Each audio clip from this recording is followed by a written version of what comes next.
Now we're going to take a look at another very basic submission, the omoplata from the closed guard. There are a lot of different setups for this, all very successful. I'm just going to show you something very basic, and we're going to take a look at the things that can make you successful. All right, I got Marty in that closed guard position.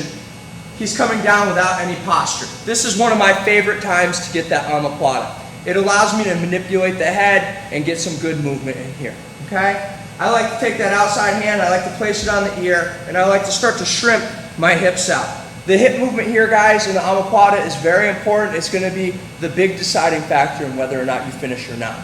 So, I start to move my hips out, I get that leg out from underneath. I like to take this back leg and bring it over top of the head, okay? Make sure you don't kick your partner in the face. I want to get my foot to the floor as soon as possible. You can see it's on top of my knee.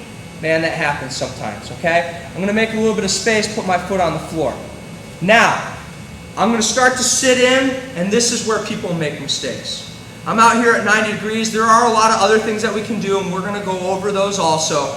But you notice that I'm out here in a zone that isn't comfortable. My bottom is flat on the floor, my back is on the floor. If I truly want to finish this omoplata, I need to point my bottom at the wall away from my opponent. Okay? I see a lot of people trying to finish omoplatas out here. Guys, it's nonsense, okay? 1, 2, 3.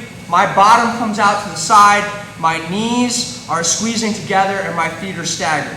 Now, I want to rotate my heels close to my butt as I can.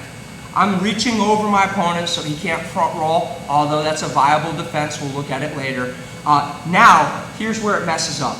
A lot of people come under here and control at the shoulder and pull. And I like that. I use that myself. The mean way is underneath the head. You know, there's a lot of different ways. But the honest truth is here, for the omoplata, the submission comes from the rotation of my knees to the floor. You don't try to pull yourself up onto your opponent or pull your opponent into you. You just rotate your knees to the floor. And you can do that very simply. You can do it by putting your hand on their skirt down here, the hand on the back of the collar, and all I'm going to do is rotate. If you want to control underneath the shoulder, that's fine. This is how I taught in my class. The problem is that so many people get caught up in tapping like this, and you can tap someone, but it's about the knees. Guys, you don't even need this grip up here. They'll roll. I mean, I'm just saying for emphasis on the knee here, that we just move the knees. It's about the knees going to the floor, the pelvis coming forward. That's what puts pressure on the shoulder.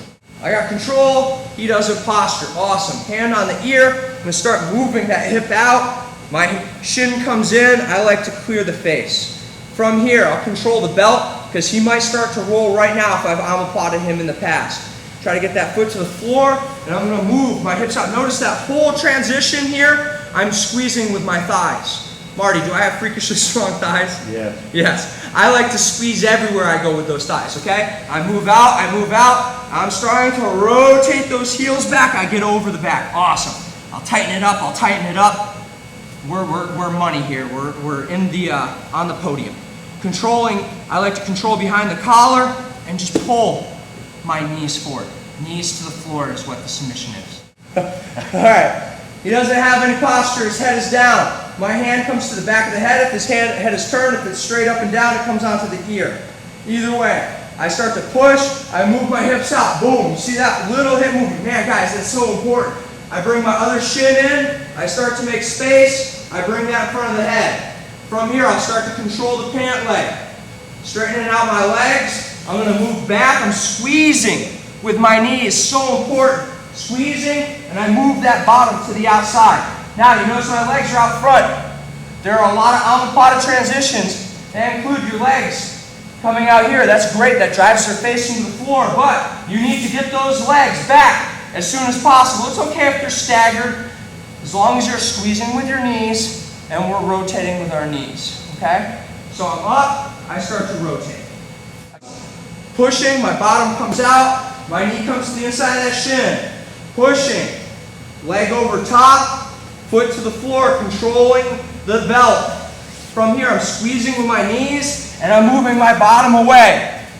Control, control. Look at how tight I am squeezing right here. That's what I want. Awesome. Now from here, you can control at the back here. I don't care. As long as your knees come up. The knees are the driving motion.